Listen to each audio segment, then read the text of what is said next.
Introduction की जरूरत नहीं है, but she is Divya Tanwar और हिंदी मीडियम से टॉपर हैं। थैंक यू दिव्या आने के लिए। ऑल्दो मैंने जैसे कहा कि आपको किसी इंट्रोडक्शन की जरूरत नहीं है, बट फिर भी मैं चाहूंगा कि आप एक बार शॉर्ट में अपने बारे में थोड़ा बताइए। मेरा नाम दिव्या तंवर है। मैंने यूपीएससी के 2021 में 438 रैंक हासिल की है और मैं हरियाणा के महेंद्रगढ़ डिस्ट्रिक्ट के निम्बी गांव से बिलोंग करती हूँ।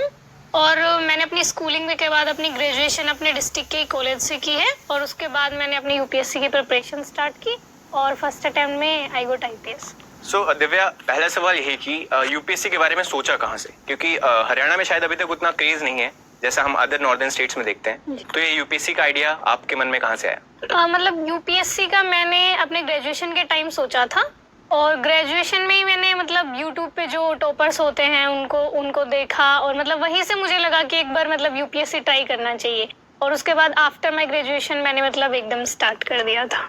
और जैसे कि हम जानते हैं आपने तैयारी ज्यादातर घर से ही की है। यस। तो दिव्या, कितनी मुश्किलें आई कि आप घर से अपने एक छोटे से कमरे में बंद होकर के आप तैयारी कर रहे हैं? आपके पास वो एक्सपोजर नहीं है जो यूजुअली सिटी में मिलता है। जी। तो कैसा था वो, कितनी मुश्किलें आई?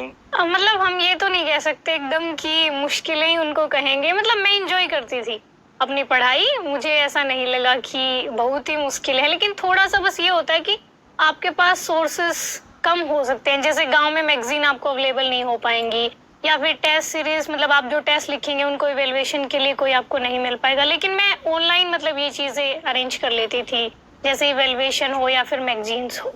तो दिव्या, जैसे यूपीएससी के जो एस्पिरेंट्स हैं उनके दिमाग में कहीं ना कहीं ये धारणा बनी हुई है कि अगर तैयारी करनी है तो तुम्हें दिल्ली जाना पड़ेगा, मुखर्जी नगर या ओआरएन में रहना पड़ेगा, इसके बिना तैयारी नहीं हो पाती। तो आपकी क्या राय है उसमें? नहीं, मुझे ऐसा नहीं लगता है कि आप अगर दिल्ली आएंगे तो ये आपका सिलेक्शन होगा। बस आपको मेहनत करनी है, अच्छे से पढ़ना है। तो मुझे लगता है वो आप घर पे रह के भी पढ़ सकते हैं और मतलब अगर आप कंफर्टेबल है तो दिल्ली रह के पढ़ सकते हैं। और आपने कोई कोचिंग भी नहीं की थी, आपने सेल्फ स्टडी की है? जी। तो दिव्या, अगेन कोचिंग को लेकर के आपका क्या ओपिनियन है? क्योंकि ये अगेन लगता है लोगों को कि अगर हम कोचिंग नहीं कर पाएंगे तो शायद हम डिसएडवांटेज पे रहेंगे। हमारे साथ जो कॉम्पिटिटर्स हैं वो कोचिंग कर रहे हैं, उनको सारी मतलब कोचिंग मटेरियल एंड एवरीथिंग मिल रहा है। तो आपको क्या लगता है कोचिंग का क्या रोल रहता है, कितना इंपॉर्टेंट है? मुझे ऐसा लगता है कि कोचिंग मस्ट तो नहीं है। मतलब ऐसे बहुत से टॉपर्स मैंने खुद देखे हैं, मतलब जो मेरे बैच के भी हैं या पहले भी, जिन्होंने विदाउट एनी कोचिंग मतलब सेलेक्ट हुए हैं। तो मुझे ऐसा लगता है बस कोचिंग से आपको ये फायदा हो सकता है कि गाइडेंस मिल जाती है प्रॉपर, लेकिन ऐसा नहीं है कि कोचिंग जरूरी है। आपको अपने आप पे भरोसा रखना है और बस मेहनत करनी है। तो मुझे लगता है वो विदाउट कोचिंग भी बिल्कुल किया जा सकता है। Yes, of course. अक्सर लोग ऐसा कहते हैं कि जो बोलते हैं कि फर्स्ट अटेम्प्ट में क्लियर कर लिया, झूठ बोलते हैं। तैयारी लोग 4-4 साल से कर रहे होते हैं। तो आपने कब से तैयारी शुरू की थी? मैंने अपने ग्रेजुएशन के जस्ट बाद स्टार्ट कर दिया था। मतलब शायद जून में मेरा मतलब एग्जाम्स थे फाइनल ईयर के और उसके बाद जुलाई से मैंने शुरू कर दिया था अपने प्रिपरेशन। और उसके बाद लगभग 1 ईयर के बाद प्रीलिम्स था और उसके बाद मतलब इस जर्नी में लगभग हाफ ईयर लग जाता है। जैसे पहले आपका प्रीलिम्स होता है, देन मेंस होता है। तो मतलब बेसिकली आपने 1 साल की ही तैयारी की है। तो मतलब 1 साल में किया जा सकता है, ऐसा नहीं है कि आप झूठ बोल रही हैं और आपने हमेशा से तैयारी करके रखी। ठीक है। और Imagine if you have invested in Titan stock way back in 2010. ठीक है। और जैसा आप हिंदी मीडियम से टॉपर हैं तो ये देखा जाता है, मतलब अगर आप स्टैटिस्टिक्स भी देखें तो ऐसा है कि हिंदी मीडियम से बहुत कम लोग सिलेक्ट हो रहे हैं। इनफैक्ट 2010 के बाद से ऐसा देखा जा रहा है कि जो टॉपर्स या हिंदी मीडियम से जो सिलेक्शन है वो कम होता जा रहा है। तो आपको क्या लगता है, क्या रीजन हो सकता है इसके पीछे? मैं ये कहूंगी कि देखिए यूपीएससी के लेवल पे कोई बायसनेस तो नहीं होती होगी, मतलब कि मीडियम को लेके कि आप हिंदी मीडियम से इसलिए आपका सिलेक्शन नहीं होता है। लेकिन बस थोड़ा सा ये है कि हो सकता है कि हिंदी मीडियम में थोड़े सोर्सेस कम होते हैं। जैसे कंटेंट के लेवल पे आपके पास साइट्स आपके पास थोड़ी कम होंगी। तो उसके लिए हम ये कर सकते हैं कि हिंदी मीडियम वाले थोड़ा एक्स्ट्रा एफर्ट कर सकते हैं। मतलब जहां हमको अच्छे सोर्सेस इंग्लिश मीडियम में मिल रहे हैं वो हम फॉलो कर सकते हैं। मतलब तो सिलेक्शन कम होने की वजह शायद हो सकता है कि हमारी मेहनत में कमी रही हो। Correct. लेकिन यूपीएससी के लेवल पे ऐसी बायसनेस तो मुझे नहीं लगती। मतलब सिर्फ मीडियम आप हाँ, सिलेक्शन ना होने का कारण नहीं है। बिल्कुल, अगर आप पूरी मेहनत करेंगे तो। और इस बार तो बहुत अच्छी रैंक भी आई है हिंदी मीडियम से, सिलेक्शंस भी हुए हैं। मतलब वही बात कि ऐसा भी देखा जाता है, मैं इनफैक्ट कुछ लोगों को जानता हूँ जो हिंदी मीडियम से हैं, जी। बट वो कहीं ना कहीं उनका सिलेक्शन नहीं होता है और वो इस उनको हमेशा ये लगता है कि ये मीडियम की वजह से नहीं हो रहा है, नहीं। तो उनको सबसे बड़ा ये लगता है कि हम हिंदी से इंग्लिश चेंज कर ले। कई ऐसे लोग होते हैं नहीं। जिन्होंने पढ़ाई हिंदी में की है, जी। बट वो चाहते हैं कि हम इंग्लिश में चेंज करके इंग्लिश में पेपर दें। मतलब जिस लैंग्वेज में आप एकदम कंफर्टेबल हैं, जिस लैंग्वेज में आपको लगता है कि आप अच्छे से मतलब अपने आंसर्स को एक्सप्लेन कर पाएंगे, आपको वो चूज करना चाहिए। मैं मतलब मीडियम डजंट मैटर मच की मतलब इससे फर्क पड़ेगा कि आपके पास कौन सा मीडियम है। और इस बार का रिजल्ट देख के शायद मुझे लगता है ये परसेप्शन चेंज होना जाना चाहिए कि सिर्फ मीडियम वजह होता है सिलेक्शन ना होने का। करेक्ट। सो करीब इस बार टॉप 110 में तीन चार लोग टॉप हैं। 20 में टॉप 20 में भी 2 लोग हैं शायद। अब स्टेजेस के हिसाब से चलते हैं प्रिपरेशन की। जैसे पहला स्टेज प्रीलिम्स का होता है, तो प्रीलिम्स में भी अगर हम हिंदी मीडियम स्पेसिफिक बात करें तो एक सीसेट जो होता है जी जी वो बहुत बड़ा एक हेडेक होता है हिंदी मीडियम वालों के लिए। जी। और हमने देखा कि जब सीसेट आया था तो काफी प्रोटेस्ट भी हुए थे। अब सीसेट क्वालिफाइंग है, बट स्टिल एक कहीं ना कहीं हिंदी मीडियम एस्पिरेंट्स के दिमाग में रहता है कि वो कहीं ना कहीं सीसेट की वजह से पीछे रह जाए। मुझे ऐसा लगता है कि जो बच्चे हिंदी मीडियम से हैं उनको इंग्लिश से दूर नहीं भागना चाहिए, क्योंकि सी सेट में आपके पास इंग्लिश आता है, मैथ्स आता है, रीजनिंग आता है। तो अगर आपकी इंग्लिश अच्छी है तो मुझे लगता है वो एक बेनिफिट हो जाता है सी सेट में। और सी सेट के लिए एक ही मतलब इसका सोल्यूशन है कि आप बार बार प्रैक्टिस करें। मतलब प्रीवियस ईयर के जितने भी क्वेश्चंस हैं आप उनको अच्छे से करें। मतलब आप हेल्प ले सकते हैं सी सेट के लिए। चूंकि मेरा मैथ्स बैकग्राउंड रहा है और मेरी पढ़ाई भी इंग्लिश मीडियम से रही है, तो शायद मैं उतना कंफर्टेबल नहीं हूँ कि उनको बता पाऊँ कि क्या एक्स्ट्रा एफर्ट करना चाहिए। लेकिन मुझे यही लगता है आप प्रीवियस ईयर क्वेश्चन देखिए, अच्छे से कुछ हेल्प ले लीजिए, बार बार अगर आप प्रैक्टिस करेंगे तो उसी सेट हो जाएगा। तो बेसिकली मतलब ऐसा है कि आपको हिंदी मीडियम से हैं फिर भी आपको इंग्लिश से भागना नहीं है। जी जी बिल्कुल। आपको इंग्लिश में जहाँ पे रिसोर्सेज मिल रहे हैं उसको इंग्लिश में पढ़ने की कोशिश कीजिए जी और जी सी सेट की प्रैक्टिस करनी चाहिए। और एक और चीज मैंने देखी कई बार कि हिंदी मीडियम में जो इंग्लिश का ट्रांसलेशन होता है वो कई बार थोड़ा अटपटा हो जाता है। ऐसा कभी हुआ है? बिल्कुल होता है थोड़ा सा। वो यूपीएससी में भी 1-2 क्वेश्चंस में होता है। लेकिन मैंने वही बोला ना, अगर आपकी इंग्लिश अच्छी है तो आप एक बार इंग्लिश वाला भी रीड कर लेंगे। जैसे एसए में हम पढ़ते हैं तो हिंदी तो पढ़ते ही हैं, साथ साथ इंग्लिश भी पढ़ लेते हैं ताकि वो अच्छे से समझ में आ जाए कि पूछना क्या चाह रहा है। तो लेकिन इस मतलब अब तो यूपीएससी भी इस चीज को मानने लगी और ट्रांसलेशन इस बार तो ठीक था, मतलब ऐसी कोई दिक्कत नहीं आई। और जैसे न्यूज़पेपर एक बहुत इंपॉर्टेंट पार्ट होता है आपकी प्रिपरेशन का, और हम ये देखते हैं कि जैसे इंग्लिश में हमारे पास द हिंदू या इंडियन एक्सप्रेस है जिसका कंटेंट टॉप नॉच होता है और यूपीएससी के लिए काफी अच्छा होता है, बट हिंदी में शायद वैसे न्यूज़पेपर्स उतने नहीं हैं। जी जी। तो आप कौन सा पढ़ती थी? मैं द हिंदू पढ़ती थी। अच्छा। मुझे भी ऐसा लगता है कि हिंदी में शायद उतना एनालिटिकल नहीं होता है जितना इंग्लिश में होता है। तो कोशिश करनी चाहिए हर मतलब हिंदी मीडियम एस्पायरेंट को कि एक बार इंग्लिश का न्यूज़पेपर देख ले, कम से कम उसका एनालिसिस देख ले। अगर प्रॉपर पढ़ नहीं पाता है तो आप यूट्यूब पे जाके किसी का भी एनालिसिस देख लो, तो उस 1 घंटे में आपको पता चल जाएगा कि क्या क्या इम्पोर्टेंट है। सो बेसिकली मतलब आपको ऐसा नहीं है कि द हिंदू और इंडियन एक्सप्रेस बिल्कुल आप कर ही नहीं सकते। जी बिल्कुल। ऐसी सोच के साथ नहीं चलना है। कोशिश कीजिए, डिक्शनरी लेके बैठिए। हाँ। बिल्कुल आपके लिए थोड़ी मुश्किल होगी ज्यादा, लेकिन अब आपको सिलेक्शन लेना है तो वो एक्स्ट्रा एफर्ट करना ही पड़ेगा। तो अभी प्रीलिम्स की बात हो गई और मुझे लगता है मेंस की बात करते हैं। तो सबसे पहला ये सवाल होता है कि आंसर राइटिंग कब से स्टार्ट करनी चाहिए। तो आपने कब से स्टार्ट की थी? मैंने ऑप्शनल की आंसर राइटिंग तो पहले ही शुरू कर दी थी। पहले यानी कि प्रीलिम्स से प्रीलिम्स से पहले मतलब लगभग मैं लिख लेती थी हर पार्ट जो भी मतलब ऑप्शनल के पेपर के होते हैं। तो लेकिन जीएस के लिए मैंने बहुत थोड़ी कम की थी। मतलब एस्से तो मैंने शायद लिखा ही नहीं प्रीलिम्स से पहले, लेकिन प्रीलिम्स के बाद मैंने 10-12 एस्से लिखे अच्छे से, मतलब इवेलुएट भी करवाए। और मतलब एकदम सीरियस वाली जो आंसर राइटिंग होती है वो मैंने प्रीलिम्स के बाद ही बेसिकली शुरू की थी। लेकिन प्रीलिम्स से पहले मेरा सिलेबस सारा हो गया था, मैं एकदम तैयार थी कि हाँ अब आंसर राइटिंग शुरू करनी है। तो मतलब ये एक जरूरी बात है, क्योंकि मैं देखता हूँ बहुत सारे एस्पिरेंट जो भी शुरू कर रहे हैं तैयारी, और उनका सबसे बड़ा डाउट होता है सर आंसर राइटिंग कब से करना है। आंसर राइटिंग तब होनी तो चाहिए जब आपके पास इतनी नॉलेज है कि आप लिख सकें। करेक्ट, डे 1 से नहीं कर सकते। जी जी, डे 1 से आप नहीं कर सकते हैं। और मेंस की बात करते हैं तो मेंस में दिव्या एक जो इंग्लिश का कंपलसरी पेपर होता है उसको आपको क्वालिफाई करना होता है। उसमें भी हम देखते हैं कि कई बार हिंदी मीडियम के स्टूडेंट्स को मुसीबतें फेस करनी पड़ती हैं। तो आपकी क्या स्ट्रेटेजी थी उस इंग्लिश मीडियम के पेपर के लिए? मतलब एक तो वो क्वालिफाइंग ही होता है सिर्फ, तो मुझे लगता है इतना उसका बर्डन लेने की जरूरत नहीं है।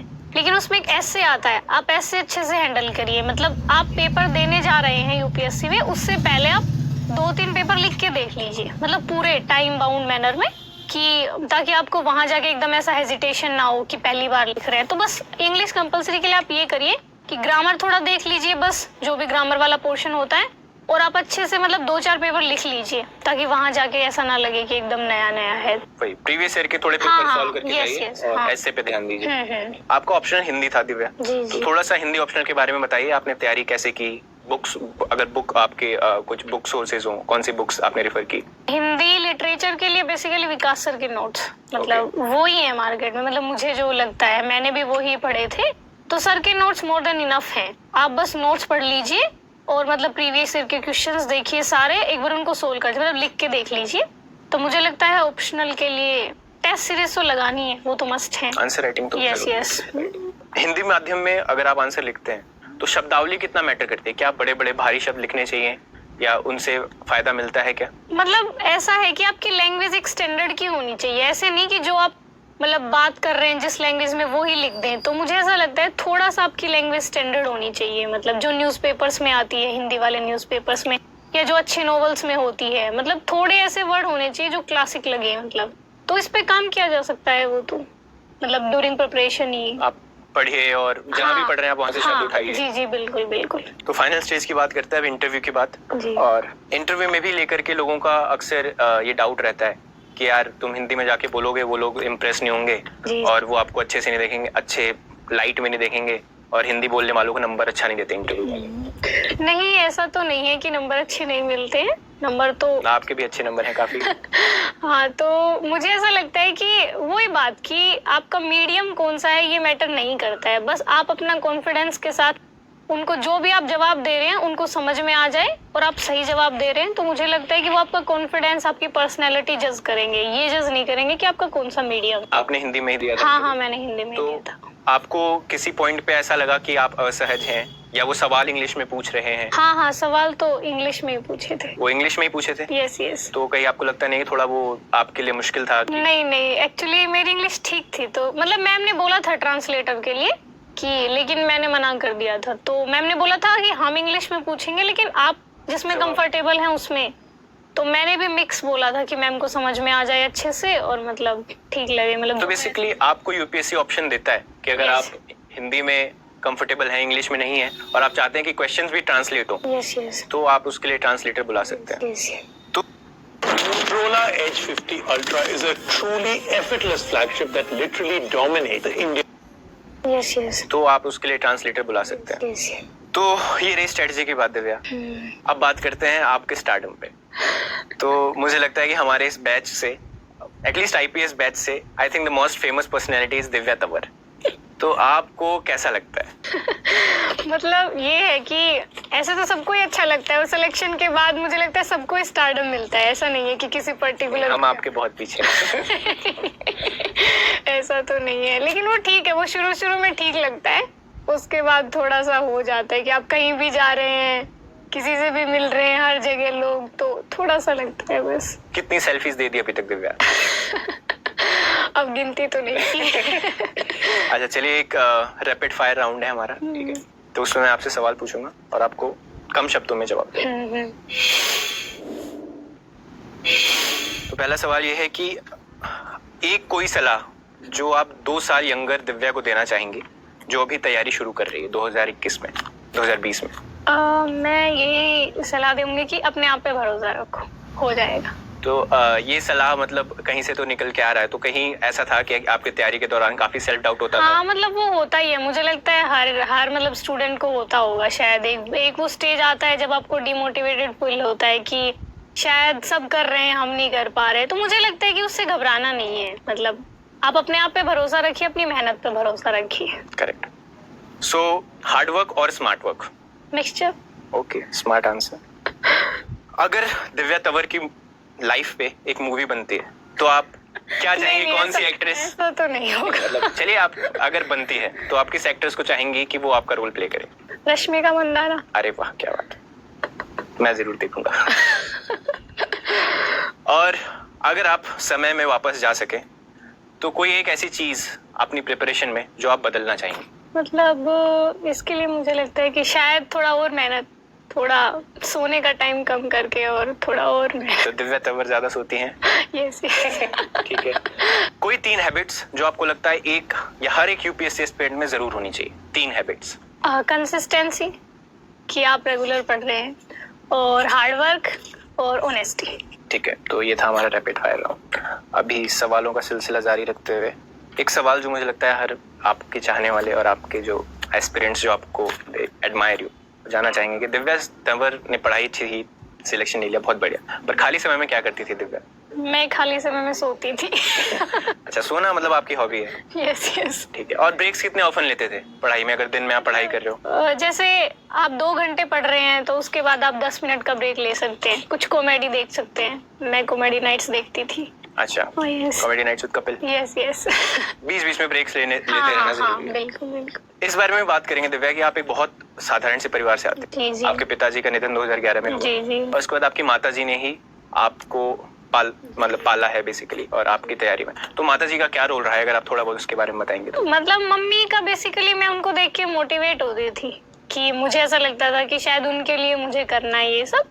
तो बेसिकली बस मैं अपने मोटिवेशन के लिए, मुझे लगता है मम्मी एकमात्र थी कि मतलब मैं वहां से मोटिवेशन लेती थी, और उनका मतलब सहयोग तो रहा ही है। जैसे मैं पढ़ती थी तो मुझे घर का कुछ काम नहीं करना होता था, मुझे सिर्फ पढ़ना होता था। तो ये जो सहयोग मतलब इमोशनल भी, और वो आपको वैसे भी सहयोग कर रही है कि मतलब आप पढ़ाई करिए सिर्फ, तो मुझे लगता है बहुत बड़ा फैक्टर है मेरी सफलता में। और दिव्या, जैसे आप बहुत एक हम्बल बैकग्राउंड से आती हैं, रिसोर्सेज की भी कमी थी, जी जी। राइट? बहुत सारे लोग जो आपके बैकग्राउंड से, आपके जैसे बैकग्राउंड से आते हैं, वो शायद दिल्ली नहीं जा सकते, कोचिंग नहीं ले सकते, है ना? तो उनके लिए आपका क्या मैसेज होगा कि आपने इन सारे इस बैकग्राउंड की वजह के बावजूद भी आपने फर्स्ट अटेम्प्ट में सिलेक्शन लिया है? मुझे बस यही लगता है कि देखिए, आप अपने पेरेंट्स को ये फील करवाइए कि आप उनके लिए कुछ बेहतर कर सकते हैं। तो रिसोर्सेज मतलब मुझे ऐसा लगता है कि आप अगर अच्छे से पढ़ाई कर रहे हो ऑनेस्टली, ईमानदारी से, तो सक्सेस आपको जरूर मिलेगी। तो इसलिए चाहे बैकग्राउंड कैसा भी हो, आप बस मेहनत करिए, अपने आप पे भरोसा रखिए। तैयारी के दौरान बहुत सारी डिस्ट्रैक्शंस होती हैं, जी जी। तो आप उन डिस्ट्रैक्शन से कैसे डील करती थी? मैं जब तैयारी कर रही थी उस टाइम मैं सोशल मीडिया से थोड़ा दूर थी, मतलब सिर्फ यूट्यूब चलाती थी मैं, और यूट्यूब में भी मतलब जो आपके लिए हेल्पफुल हैं, जो चीजें जो यूपीएससी के प्रिपरेशन में आपको हेल्प कर रही हैं, तो मैं वही सब देखती थी। तो मुझे लगता है सोशल मीडिया से अगर आप 1-1.5 साल दूर रहेंगे, मतलब इतना कि वो आपको पढ़ाई को डिस्टर्ब ना कर पाए, तो मुझे लगता है वो आपकी तैयारी के लिए बेहतर होगा।